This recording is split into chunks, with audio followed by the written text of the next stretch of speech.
La personalidad del Espíritu Santo. Y yo rogaré al Padre, y os dará otro Consolador, para que esté con vosotros para siempre, el Espíritu de verdad, al cual el mundo no puede recibir, porque no le ve, ni le conoce, pero vosotros le conocéis, porque mora con vosotros, y estará en vosotros.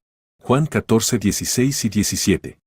Se sorprenderán al escucharme anunciar que no tengo la intención, esta mañana, de decir nada sobre el Espíritu Santo como el Consolador. Planeo reservar eso para un sermón especial esta noche. En este discurso, intentaré explicar y enfatizar ciertas doctrinas que creo que son enseñadas claramente en este texto y que espero que Dios el Espíritu Santo haga provechosas para nuestras almas.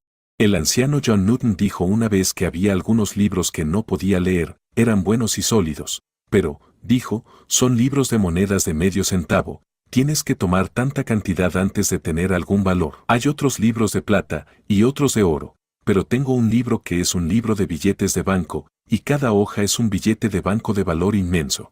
Así encontré yo este texto, que tenía un billete de banco de una suma tan grande que no podía contarlo todo esta mañana. Tendría que mantenerlos varias horas antes de poder desplegar ante ustedes todo el valor de esta preciosa promesa, una de las últimas que Cristo dio a su pueblo. Invito su atención a este pasaje porque encontraremos en él alguna instrucción en 4 puntos. Primero, acerca de la verdadera y propia personalidad del Espíritu Santo. En segundo lugar, acerca de la agencia unida de las gloriosas 3 personas en la obra de nuestra salvación. En tercer lugar, encontraremos algo para establecer la doctrina de la morada del Espíritu Santo en las almas de todos los creyentes. Y en cuarto lugar, descubriremos la razón por la cual la mente carnal rechaza al Espíritu Santo. En primer lugar, tendremos alguna pequeña instrucción acerca de la verdadera personalidad del Espíritu Santo. Estamos tan acostumbrados a hablar sobre la influencia del Espíritu Santo y sus operaciones y gracias sagradas que tendemos a olvidar que el Espíritu Santo es verdadera y realmente una persona, que es una subsistencia, una existencia, o, como decimos los trinitarios, una persona en la esencia de la deidad. Me temo que, aunque no lo sepamos, hemos adquirido el hábito de considerar al Espíritu Santo como una emanación que fluye del Padre y del Hijo, pero no como siendo en realidad una persona él mismo. Sé que no es fácil llevar en nuestra mente la idea del Espíritu Santo como una persona. Puedo pensar en el Padre como una persona, porque sus actos son tales que puedo entender. Lo veo colgar el mundo en éter, lo contemplo envolviendo un mar recién nacido en vendas de oscuridad. Sé que es Él quien formó las gotas de granizo, quien guía a las estrellas por sus huestes y las llama por su nombre. Puedo concebirlo como una persona, porque contemplo sus operaciones. Puedo darme cuenta de Jesús, el Hijo del Hombre, como una persona real, porque es hueso de mis huesos y carne de mi carne. No me cuesta mucho esfuerzo de imaginación imaginar al niño en Belén, o contemplar al varón de dolores y experimentado en quebranto, el rey de los mártires, cuando fue perseguido en el palacio de Pilato, o clavado en el árbol maldito por nuestros pecados. Tampoco me resulta difícil en ocasiones darme cuenta de la persona de mi Jesús sentado en su trono en el cielo, o ceñido de nubes y llevando la diadema de toda la creación, llamando a la tierra al juicio y convocándonos para escuchar nuestra sentencia final. Pero cuando llego a tratar con el Espíritu Santo, sus operaciones son tan misteriosas, sus acciones son tan secretas, sus actos están tan alejados de todo lo que es de sentido y del cuerpo, que no puedo concebir tan fácilmente la idea de que sea una persona, pero una persona es. Dios el Espíritu Santo no es una influencia, una emanación, un flujo de algo que fluye del Padre, sino que es tan verdaderamente una persona como lo es Dios el Hijo o Dios el Padre. Intentaré esta mañana establecer un poco la doctrina y mostrarles la verdad de que Dios el Espíritu Santo es en realidad una persona. La primera prueba la sacaremos del estanque del santo bautismo. Permítanme llevarlos, como he llevado a otros, al estanque, ahora oculto, pero que desearía que siempre estuviera abierto a su vista.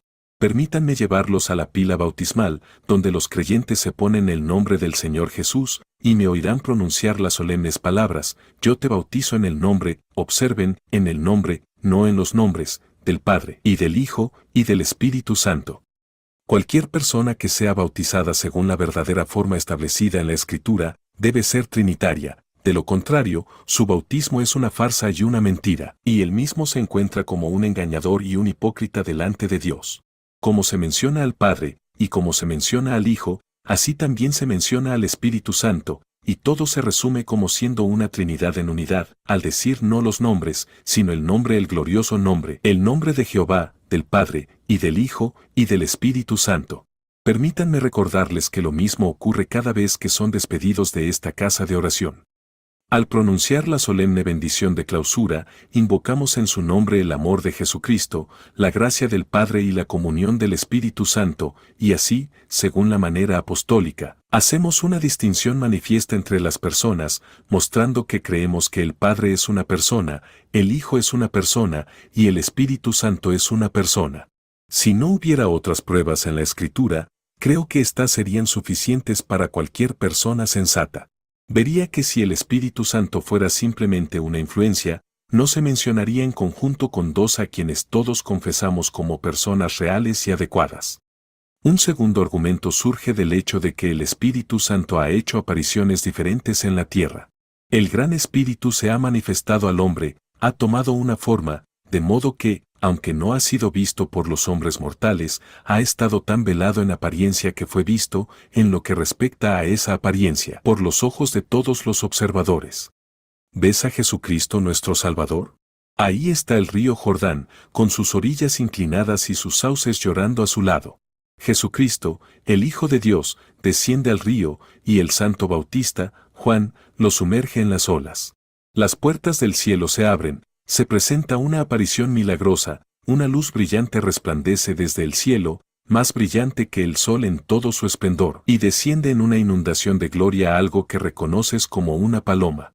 Se posa en Jesús, se sienta sobre su cabeza sagrada y, así como los antiguos pintores ponían un halo alrededor de la frente de Jesús, así el Espíritu Santo derramó un resplandor alrededor del rostro de aquel que vino a cumplir toda justicia y, por lo tanto, comenzó con el sacramento del bautismo. El Espíritu Santo fue visto como una paloma, para marcar su pureza y su gentileza, y descendió como una paloma del cielo para mostrar que es desde el cielo solo que Él desciende. Y no es esta la única vez que el Espíritu Santo se ha manifestado en una forma visible. ¿Ves ese grupo de discípulos reunidos en una sala superior? Están esperando alguna bendición prometida, y tarde o temprano vendrá. Escucha, hay un sonido como de un viento impetuoso, llena toda la casa donde están sentados, y asombrados, miran a su alrededor, preguntándose qué vendrá después. Pronto aparece una luz brillante, brillando sobre las cabezas de cada uno, lenguas repartidas de fuego se posaron sobre ellos. ¿Qué fueron esas maravillosas apariciones de viento y llama sino una manifestación del Espíritu Santo en su propia persona? Digo que el hecho de una aparición manifiesta que debe ser una persona. Una influencia no podría aparecer, un atributo no podría aparecer, no podemos ver atributos, no podemos contemplar influencias. El Espíritu Santo debe, entonces, haber sido una persona, ya que fue visto por ojos mortales y entró en el conocimiento de los sentidos mortales.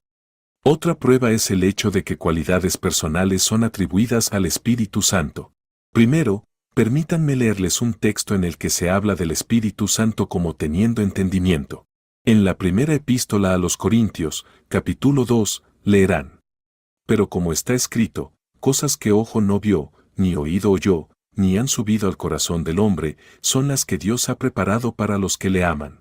Pero Dios nos las reveló a nosotros por su Espíritu, porque el Espíritu escudriña todas las cosas, sí, las cosas profundas de Dios. Porque, ¿quién de los hombres sabe las cosas del hombre, sino el Espíritu del hombre que está en él? Así también las cosas de Dios las sabe nadie, sino el Espíritu de Dios. Aquí ven que se atribuye entendimiento, un poder de conocimiento, al Espíritu Santo. Ahora, si hay personas aquí cuyas mentes tienen una complexión tan extravagante que atribuirían un atributo a otro y hablarían de una mera influencia teniendo entendimiento, entonces renuncio a todo el argumento. Pero creo que todo hombre racional admitirá que cuando algo se dice que tiene un entendimiento, debe ser una existencia, debe, de hecho, ser una persona.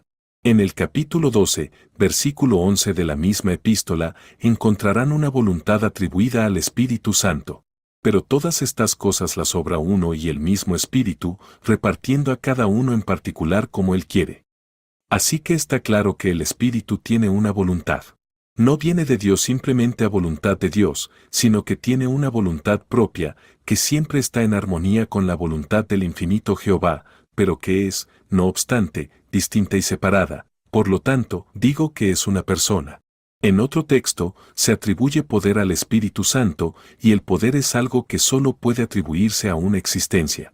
En Romanos 15:13 está escrito, y el Dios de esperanza os llene de todo gozo y paz en el creer, para que abundéis en esperanza por el poder del Espíritu Santo. No necesito insistir en ello, porque es evidente por sí mismo que donde encuentras entendimiento, voluntad y poder, también debes encontrar una existencia. No puede ser un mero atributo, no puede ser una metáfora, no puede ser una influencia personificada, sino que debe ser una persona. Pero tengo una prueba que, tal vez, sea más persuasiva para ustedes que cualquier otra.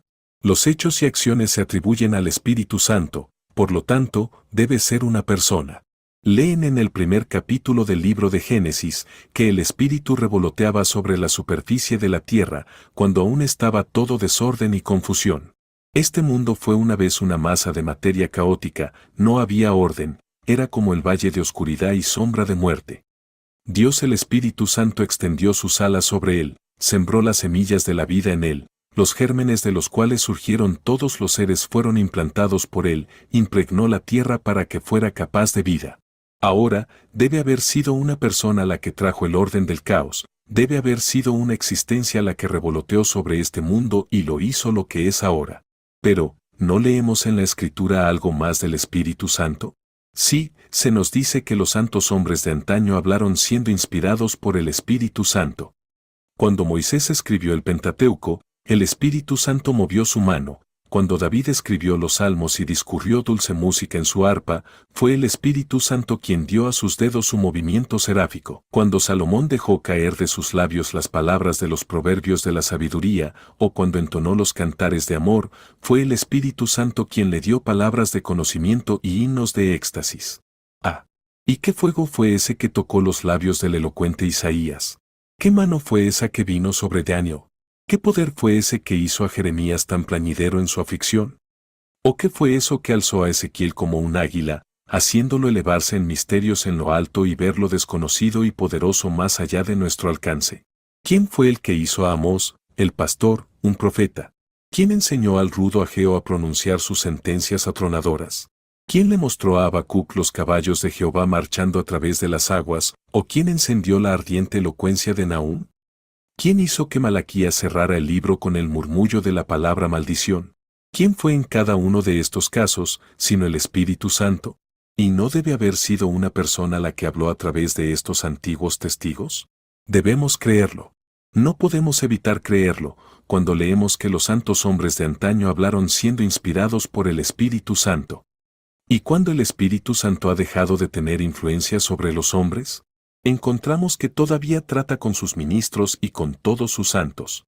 Vuelvan a los Hechos, y verán que el Espíritu Santo dijo, apartadme a Pablo y a Bernabé para la obra. Nunca oí hablar de un atributo que dijera tal cosa. El Espíritu Santo dijo a Pedro, ve al centurión y no llames común a lo que he limpiado.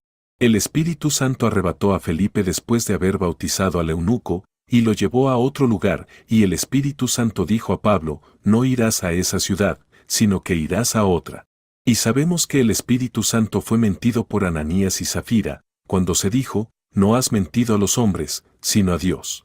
Nuevamente, ese poder que sentimos todos los días, nosotros que somos llamados a predicar, ese hechizo maravilloso que hace que nuestros labios sean tan potentes, ese poder que nos da pensamientos que son como aves de una región lejana, no nativas de nuestra alma, esa influencia que a veces siento de manera extraña, que, si no me da poesía y elocuencia, me da una fuerza que nunca sentí antes y me eleva por encima de mi semejante, esa majestuosidad con la que viste a tus ministros, hasta que en medio de la batalla gritan como el caballo de guerra de Job, y se mueven como leviatanes en el agua, ese poder que nos da dominio sobre los hombres y hace que se sienten y escuchen como si sus oídos estuvieran encadenados, como si estuvieran embelesados por el poder de una varita mágica. Ese poder debe provenir de una persona, debe provenir del Espíritu Santo. Pero, ¿no se dice en la Escritura, y no lo sentimos, queridos hermanos, que es el Espíritu Santo quien regenera el alma? Es el Espíritu Santo quien nos vivifica. A vosotros, que estabais muertos en vuestros delitos y pecados, os dio vida. Es el Espíritu Santo quien infunde el primer germen de vida, convenciéndonos de pecado, de justicia y de juicio venidero. Y no es el Espíritu Santo quien, después de encender esa llama, la aviva con el aliento de su boca y la mantiene viva. Su autor es su conservador. O se puede decir que es el Espíritu Santo quien lucha en las almas de los hombres, que es el Espíritu Santo quien los lleva al dulce lugar que se llama Calvario. ¿Se puede decir que Él hace todas estas cosas y aún así no es una persona? Puede decirse, pero solo por necios, porque nunca puede ser un hombre sabio quien considere que estas cosas pueden ser hechas por algo que no sea una gloriosa persona, una existencia divina. Permítanme darles una prueba más, y habré terminado. Ciertos sentimientos se atribuyen al Espíritu Santo, que solo pueden entenderse bajo la suposición de que es realmente una persona. En el capítulo 4 de Efesios, versículo 30, se dice que el Espíritu Santo puede ser entristecido. No entristezcáis al Espíritu Santo de Dios, con el cual fuisteis sellados para el día de la redención. En Isaías, capítulo 63, versículo 10, se dice que el Espíritu Santo puede ser irritado, pero ellos se rebelaron e irritaron su Santo Espíritu, por lo cual se volvió contra ellos y peleó contra ellos. En Hechos, capítulo 7, versículo 51, leemos que el Espíritu Santo puede ser resistido. Duros de cerviz e incircuncisos de corazón y de oídos, vosotros resistís siempre al Espíritu Santo, como hicieron vuestros padres, así también hacéis vosotros. Y en el capítulo 5, versículo 9, del mismo libro, encontrarán que el Espíritu Santo puede ser tentado. Se nos informa que Pedro dijo a Ananías y Zafira, ¿cómo es que os pusisteis de acuerdo para tentar al Espíritu del Señor? Ahora, estas cosas no podrían ser emociones que se podrían atribuir a una calidad o una emanación, deben entenderse como relacionadas con una persona. Una influencia no podría ser entristecida, debe ser una persona la que pueda ser entristecida, irritada o resistida. Y ahora, queridos hermanos, creo que he establecido plenamente el punto de la personalidad del Espíritu Santo. Permítanme ahora, con la mayor seriedad, impresionarles la absoluta necesidad de estar fundamentados en la doctrina de la Trinidad. Conocí a un hombre, ahora es un buen ministro de Jesucristo, y creo que lo era antes de que volviera sus ojos a la herejía. Comenzó a dudar de la gloriosa divinidad de nuestro bendito Señor, y durante años predicó la doctrina heterodoxa, hasta que un día tuvo la oportunidad de escuchar a un ministro muy excéntrico predicando desde el texto. Pero allí el Señor glorioso será para nosotros un lugar de ríos y corrientes anchas, por donde no pasará galera con remos, ni nave gallarda. Vuestras cuerdas se aflojan, no pueden fortalecer bien su mástil, no pueden desplegar la vela. Ahora, dijo el anciano ministro, renuncian a la Trinidad, y sus cuerdas se aflojan, no pueden fortalecer sus mástiles. Una vez que renuncian a la doctrina de las tres personas, todas sus cuerdas se han ido, su mástil, que debería ser un soporte para su nave, es inestable y se tambalea. Un evangelio sin la Trinidad, es una pirámide construida sobre su ápice. Un evangelio sin la Trinidad, es una cuerda de arena que no puede mantenerse unida. Un evangelio sin la Trinidad, entonces, de hecho, Satanás puede derribarlo. Pero dame un evangelio con la Trinidad, y el poder del infierno no puede prevalecer contra él. Ningún hombre puede derribarlo más de lo que una burbuja podría dividir una roca, o una pluma romper en dos una montaña. Obtén el pensamiento de las tres personas, y tendrás la médula de toda la divinidad. Solo conoce al Padre y conoce al Hijo, y conoce al Espíritu Santo como uno solo, y todas las cosas aparecerán claras. Esta es la llave de oro para los secretos de la naturaleza, este es el hilo de seda de los laberintos del misterio, y aquel que comprende esto, pronto entenderá tanto como los mortales pueden saber. Ahora, para nuestro segundo punto, la agencia unida de las tres personas en la obra de nuestra salvación. Miren el texto y encontrarán a las tres personas mencionadas. Yo, es decir, el Hijo, oraré al Padre, y Él os dará otro consolador. Ahí están las tres personas mencionadas, todas ellas haciendo algo por nuestra salvación. Yo oraré, dice el Hijo. Yo enviaré, dice el Padre. Yo consolaré, dice el Espíritu Santo. Ahora, permítanos, por unos momentos, reflexionar sobre este tema maravilloso, la unidad de las tres personas con respecto al gran propósito de la salvación de los elegidos. Cuando Dios creó al hombre por primera vez, dijo, hagamos al hombre, no hagámoslo yo, sino hagámoslo a nuestra imagen. El pacto Elohim se dijo entre sí, hagámonos unidos el creador del hombre. Así que, cuando en eras lejanas, en la eternidad, dijeron, hagamos al hombre, no fue el Padre quien dijo, háganlo yo, sino que las tres personas dijeron conjuntamente, con un solo consentimiento, hagámonos al hombre. Para mí, es una fuente de dulce consuelo pensar que no es una persona de la Trinidad la que está comprometida con mi salvación, no es simplemente una persona de la deidad que promete redimirme, sino que es un trío glorioso de seres divinos, y los tres declaran unidos, salvaremos al hombre. Ahora, observen aquí que cada persona se menciona como desempeñando una función separada. Yo oraré, dice el Hijo, eso es intercesión. Yo enviaré, dice el Padre, eso es donación. Yo consolaré, dice el Espíritu Santo, eso es influencia sobrenatural. Oh, si fuera posible para nosotros ver a las tres personas de la deidad, veríamos a una de ellas parada ante el trono, con las manos extendidas, clamando día y noche, oh Señor, ¿hasta cuándo? Veríamos a uno ceñido con Urim y Tumim, piedras preciosas en las que están escritos los 12 nombres de las tribus de Israel. Lo veríamos, clamando a su Padre, no olvides tus promesas, no olvides tu pacto. Lo escucharíamos mencionar nuestros pesares y declarar nuestros pesares en nuestro nombre, porque Él es nuestro intercesor. ¿Y dónde está el Espíritu Santo todo el tiempo? ¿Está ocioso? ¿O no? Él está flotando sobre la tierra, y cuando ve un alma cansada, dice, ven a Jesús, Él te dará descanso. Cuando ve un ojo lleno de lágrimas, enjuga las lágrimas y dice al afligido, busca consuelo en la cruz. Cuando ve al creyente sacudido por la tempestad, toma el timón de su alma y habla la palabra de consolación, ayuda al quebrantado de corazón y venda sus heridas, y, siempre en su misión de misericordia, vuela alrededor del mundo, estando en todas partes presente. Contemplen cómo las tres personas trabajan juntas. Entonces, no digan, estoy agradecido al Hijo, como deberían estarlo, pero Dios el Hijo no lo salva más que Dios el Padre. No imaginen que Dios el Padre es un gran tirano y que Dios el Hijo tuvo que morir para hacerlo misericordioso. No fue para hacer el amor del Padre hacia su pueblo. O no uno ama tanto como el otro, los tres están unidos en el gran propósito de rescatar a los elegidos de la condenación. Pero deben notar otra cosa en mi texto, que mostrará la bendita unidad de los tres, una persona promete en nombre de la otra. El Hijo dice, yo oraré al Padre. Muy bien, podrían haber dicho los discípulos, podemos confiar en ti por eso. Y Él os dará, ven aquí, el Hijo está firmando un contrato en nombre del Padre. Él os dará otro consolador. Hay un contrato también en nombre del Espíritu Santo. Y Él estará con vosotros para siempre. Una persona habla por la otra, ¿y cómo podrían hacerlo si hubiera alguna desavenencia entre ellas? Si uno quisiera salvar y el otro no, no podrían prometer en nombre del otro. Pero lo que sea que el Hijo diga, el Padre lo escucha, lo que sea que el Padre prometa, el Espíritu Santo lo lleva a cabo. Así, los tres juntos prometen mutuamente en nombre del otro. Hay un contrato con tres nombres adjuntos, Padre, Hijo y Espíritu Santo. Por tres cosas inmutables, así como por dos, el cristiano está asegurado más allá del alcance de la muerte y el infierno.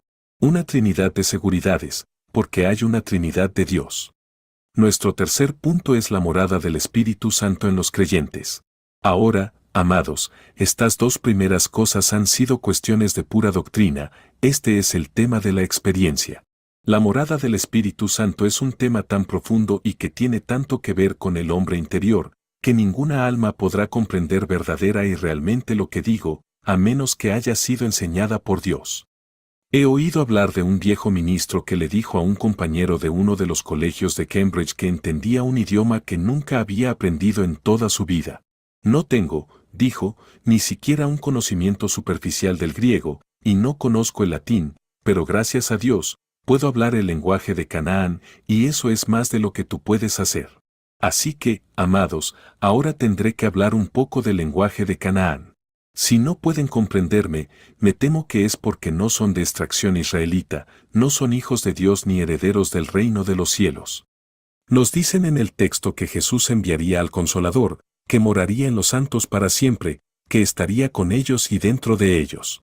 El viejo Ignacio, el mártir, solía llamarse a sí mismo Theophorus, o portador de Dios, porque, decía, llevo conmigo al Espíritu Santo. Y verdaderamente, cada cristiano es un portador de Dios. ¿No sabéis que sois templos del Espíritu Santo? Porque Él mora en vosotros. Ese hombre no es cristiano que no es sujeto de la morada del Espíritu Santo, puede hablar bien, puede entender teología y ser un calvinista sólido, será el hijo de la naturaleza elegantemente vestido, pero no el hijo viviente. Puede ser un hombre de una inteligencia tan profunda, de un alma tan gigantesca, de una mente tan comprensiva y de una imaginación tan elevada, que pueda sumergirse en todos los secretos de la naturaleza, puede conocer el camino que el ojo del águila no ha visto y adentrarse en profundidades donde la percepción de los mortales no alcanza, pero no será un cristiano con todo su conocimiento, no será un hijo de Dios con todas sus investigaciones, a menos que comprenda lo que es tener al Espíritu Santo morando en él y permaneciendo en él, sí, y eso para siempre. Algunas personas llaman a esto fanatismo y dicen, eres un cuáquero, ¿por qué no seguir a George Fox? Bueno, no nos importaría mucho, seguiríamos a cualquiera que siguiera al Espíritu Santo.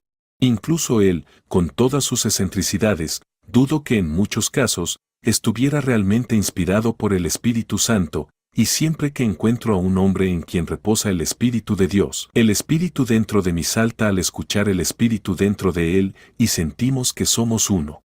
El Espíritu de Dios en un alma cristiana reconoce el Espíritu en otra. Recuerdo haber hablado con un buen hombre, como creo que era, que insistía en que era imposible para nosotros saber si teníamos el Espíritu Santo dentro de nosotros o no. Me gustaría que estuviera aquí esta mañana, porque le leería este versículo, pero vosotros lo conocéis, porque mora con vosotros y estará en vosotros. Ah, ¿piensas que no puedes saber si tienes el Espíritu Santo o no? ¿Puedo saber si estoy vivo o no? Si me tocara la electricidad, ¿podría saber si estoy o no? Supongo que sí, la descarga sería lo suficientemente fuerte como para hacerme saber dónde estoy. Así que, si tengo a Dios dentro de mí, si tengo la deidad acampando en mi pecho, si tengo a Dios el Espíritu Santo reposando en mi corazón y haciendo un templo de mi cuerpo, ¿crees que lo sabré? Llámalo fanatismo si quieres, pero confío en que hay algunos de nosotros que sabemos lo que es estar siempre, o generalmente, bajo la influencia del Espíritu Santo. Cuando tenemos dificultades, pedimos la dirección del Espíritu Santo.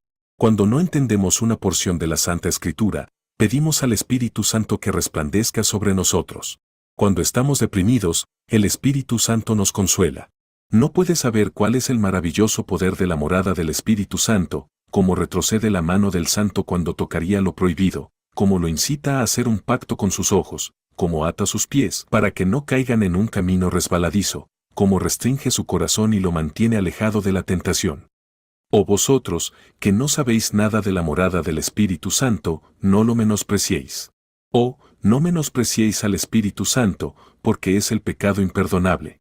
Cualquiera que hable palabra contra el Hijo del Hombre, le será perdonado, pero al que hable contra el Espíritu Santo, no le será perdonado, ni en este siglo ni en el venidero. Así dice la palabra de Dios. Por lo tanto, temblad, no sea que menospreciéis las influencias del Espíritu Santo en algo. Pero antes de cerrar este punto, hay una palabra pequeña que me gusta mucho, y es para siempre. Sabían que no iba a pasar por alto eso, estaban seguros de que no lo dejaría sin observación. Esté con vosotros para siempre. Ojalá pudiera conseguir un arminiano aquí para que termine mi sermón. Me imagino que lo veo tomando esa palabra para siempre. Diría, siempre. Tendría que tartamudear y balbucear, porque nunca podría decirlo de una vez. Podría estar de pie y darle vueltas, y al final tendría que decir, la traducción está equivocada. Y supongo que el pobre hombre tendría que demostrar que el original también estaba equivocado. Ah, pero bendito sea Dios, podemos leerlo, Él estará con vosotros para siempre.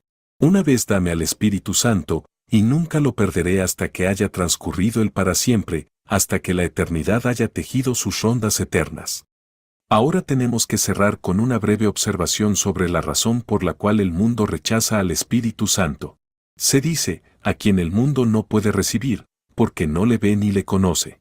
Ya saben lo que a veces se entiende por el mundo, aquellos a quienes Dios, en su maravillosa soberanía, pasó por alto cuando eligió a su pueblo, los pretéritos, aquellos pasados por alto en la maravillosa preterición de Dios, no los réprobos condenados a la condenación por algún decreto terrible, sino aquellos pasados por alto por Dios, cuando eligió a sus elegidos. Estos no pueden recibir al Espíritu.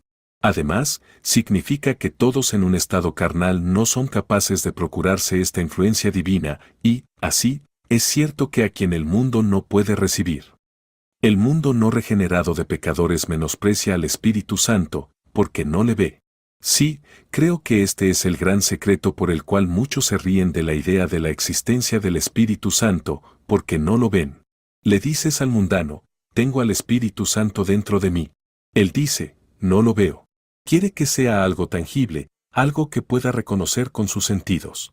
¿Has oído alguna vez el argumento utilizado por un buen anciano cristiano contra un médico incrédulo? El médico decía que no había alma, y preguntó, ¿alguna vez has visto un alma? No, dijo el cristiano. ¿Alguna vez has oído un alma? No. ¿Alguna vez has olido un alma? No. ¿Alguna vez has probado un alma? No. ¿Alguna vez has sentido un alma? Sí, dijo el hombre, siento que tengo una dentro de mí. Bueno, dijo el médico, hay 4 sentidos en contra de uno, solo tienes uno a tu favor. Muy bien, dijo el cristiano, ¿alguna vez has visto un dolor? No. ¿Alguna vez has oído un dolor? No. ¿Alguna vez has olido un dolor? No. ¿Alguna vez has probado un dolor? No. ¿Alguna vez has sentido un dolor? Sí. Y eso es suficiente, supongo, para demostrar que hay un dolor. Sí. Así que el mundano dice que no hay Espíritu Santo, porque no lo ve. Bueno, pero lo sentimos. Dices que es fanatismo y que nunca lo hemos sentido. Suponte que me digas que la miel es amarga, yo respondo, no, estoy seguro de que no la has probado, pruébala y verás. Así con el Espíritu Santo, si tan solo sintieras su influencia, ya no dirías que no hay Espíritu Santo, porque no puedes verlo. No hay muchas cosas, incluso en la naturaleza, que no podemos ver. ¿Alguna vez has visto el viento? No, pero sabes que hay viento cuando ves el huracán agitando las olas y derribando las viviendas de los hombres, o cuando, en la suave brisa de la tarde, besa las flores y hace que las gotas de rocío cuelguen en corona de perlas alrededor de la rosa. ¿Has visto alguna vez la electricidad? No, pero sabes que existe, porque viaja a lo largo de los cables durante miles de millas y lleva nuestros mensajes, aunque no puedas ver la cosa en sí, sabes que existe. Así que debes creer que hay un Espíritu Santo obrando en nosotros, tanto para querer como para hacer, aunque esté más allá de nuestros sentidos. Pero la última razón por la cual los hombres mundanos se burlan de la doctrina del Espíritu Santo es porque no lo conocen. Si lo conocieran por experiencia y reconocieran su agencia en el alma, si alguna vez hubieran sido tocados por él, si alguna vez los hubiera hecho temblar bajo el sentido del pecado, si alguna vez hubieran sentido que sus corazones se derretían, nunca hubieran dudado de la existencia del Espíritu Santo. Y ahora, amados, dice, Él mora con vosotros y estará en vosotros. Cerraremos con ese dulce recuerdo, el Espíritu Santo mora en todos los creyentes y estará con ellos. Una palabra de comentario y consejo para los santos de Dios y para los pecadores, y he terminado. Santos del Señor, esta mañana han escuchado que Dios el Espíritu Santo es una persona, lo han comprobado en sus almas. ¿Qué sigue de esto? Bueno, sigue lo ansiosos que deberían estar en la oración al Espíritu Santo, así como por el Espíritu Santo. Permítanme decir que esta es una inferencia para que eleven sus oraciones al Espíritu Santo, que clamen fervientemente a Él, porque Él es capaz de hacer infinitamente más de lo que pueden hablar o pensar. Miren a esta multitud de personas. ¿Qué hay para convertirla? ¿Ven a esta multitud? ¿Quién hará que mi influencia penetre en la masa? Saben que este lugar ahora tiene una influencia poderosa y, con la bendición de Dios, tendrá una influencia no solo en esta ciudad, sino en toda Inglaterra, porque ahora empleamos la prensa además del púlpito. Y ciertamente, yo diría, antes del final del año, más de 200,000 de mis producciones se esparcirán por todo el país, palabras pronunciadas por mis labios o escritas por mi pluma. Pero ¿cómo se puede utilizar esta influencia para el bien? ¿Cómo se promoverá la gloria de Dios por ella? Solo por la oración incesante al Espíritu Santo, por invocar constantemente la influencia del Espíritu Santo sobre nosotros, lo queremos reposando en cada página que se imprima y en cada palabra que se pronuncie. Así que seamos doblemente fervientes en suplicar al Espíritu Santo, para que venga y apruebe nuestros esfuerzos, para que toda la Iglesia en general sea avivada por ello, y no solo nosotros, sino que todo el mundo participe en el beneficio. Entonces, a los impíos, tengo esta única palabra final que decir. Tengan siempre cuidado de cómo hablan del Espíritu Santo. No sé cuál es el pecado imperdonable, y no creo que ningún hombre lo entienda, pero es algo así: a aquel que hable una palabra contra el Espíritu Santo, no se le perdonará jamás. No sé lo que eso significa, pero tengan cuidado. Hay peligro, hay un pozo que nuestra ignorancia ha cubierto de arena, tengan cuidado, podrían estar en él antes de la próxima hora. Si hay algún conflicto en su corazón hoy, tal vez vayan a la taberna y lo olviden. Tal vez haya alguna voz hablando en su alma, y la apartarán. No les digo que estarán resistiendo al Espíritu Santo y cometiendo el pecado imperdonable, pero está en algún lugar. Tengan mucho cuidado. Oh, no hay crimen en la tierra tan negro como el crimen contra el Espíritu Santo. Pueden blasfemar al Padre, y serán condenados por ello, a menos que se arrepientan. Pueden blasfemar al Hijo, y el infierno será su porción, a menos que se les perdone. Pero blasfemar al Espíritu Santo, y así dice el Señor, no hay perdón, ni en este mundo ni en el venidero. No puedo decirles qué es, no pretendo entenderlo, pero ahí está. Es la señal de peligro: detente.